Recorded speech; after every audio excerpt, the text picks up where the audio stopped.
Luko bro, halos ganun. Hello, magandang umaga. At ito kami ni Brad Jerry. Punta muna kami sa aming pagsamba. Worship namin ngayon na Sabado ng morning.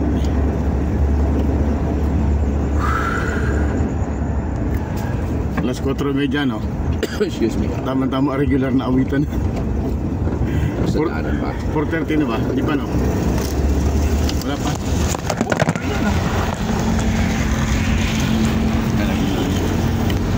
Hindi ko kasi naladala yun ako.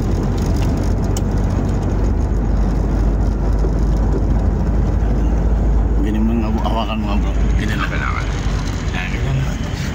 Ay, late lang. Salamat. Sige.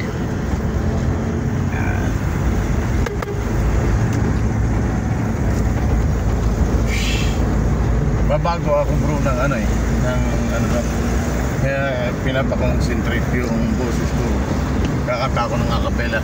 Okay. Nabago yung style. Marami akong foul sa ano, di ba nung nagsimula ako, patayo, pahiga, hindi ko alam. Parang sa akin kasi parang libangan lang na maiha. Naglalago ka lang. Hirap pong naisara kasi yung ano, yung ano naman. Parang may mga buha-buhangin sa nasisip-sip na tubig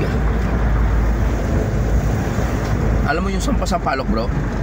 Ano yung sampasampalok? Yung tumutubo lang sa mga damuhan, sampasampalok. Yung may bunga sa likod. Oo. Kaya tatalikod sa amin. May nagsabi sa akin si Brad Mar. Brad Mar. Yung bata kasi sa amin, yung apo niya. Oo. Ubot sipon. Oo. Magkasama yun. Ngayon yung neobulizer namin. Oo. Andyan ngayon. Oo, nandyan. Parang nanay, takatatayan dyan. Wala. Parang gusto nga. Ewan ko kung siya mag-aatid o yung pupunta ng nanay. Oo. May OJT kasi yun eh. Saan nagtatrabaho? Saan OJT sa Marikina. Sa may sa habi sa iglesia. Oo. Balagtas. Excuse me. Salamat din sa Diyos bro. At kaya pala nung medyo, di ba, naikwento kasi medyo ang starting nito medyo ano ba? Nagpalit ako ng bagong battery. Ito. Salamat sa Diyos at naka-sideline ako kay attorney. Yung bagyo nyo, okay na. Yun din yung bagyo, okay na.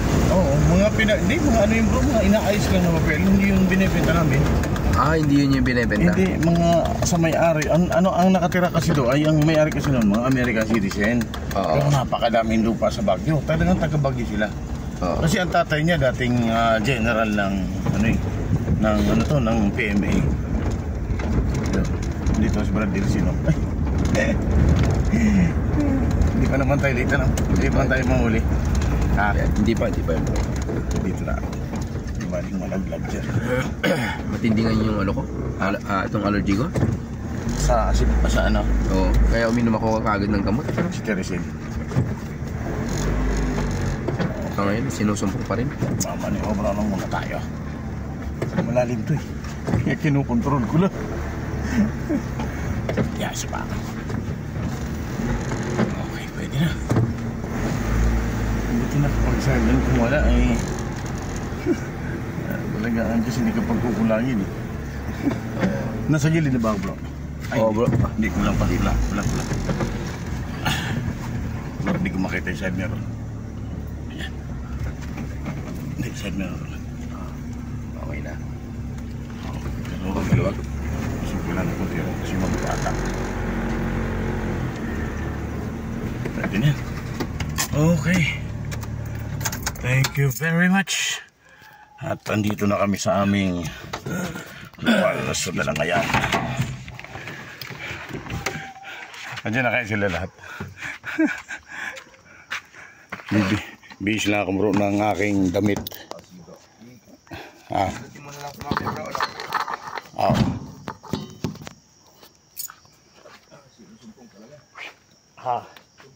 Sinumpong ka? Oo.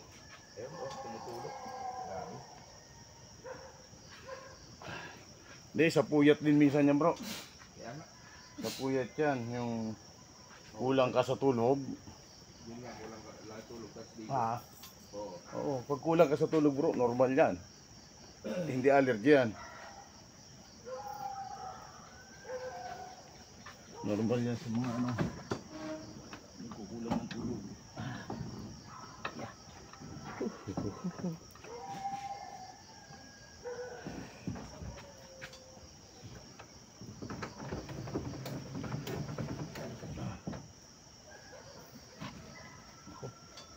Hahawakan ko naman sana sa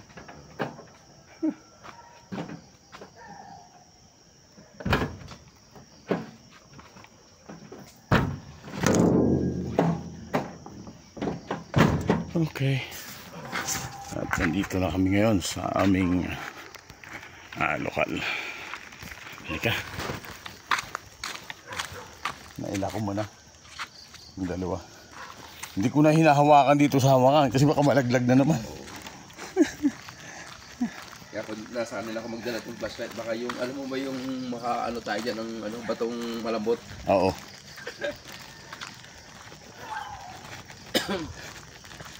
Wala pa sila ano. Sila sis Brad, Paul. Paul at saka si ano. Bismarck yan. Okay, magandang umaga po. Good morning. Yeah. Ano pa tayo? Facing the lights. Okay.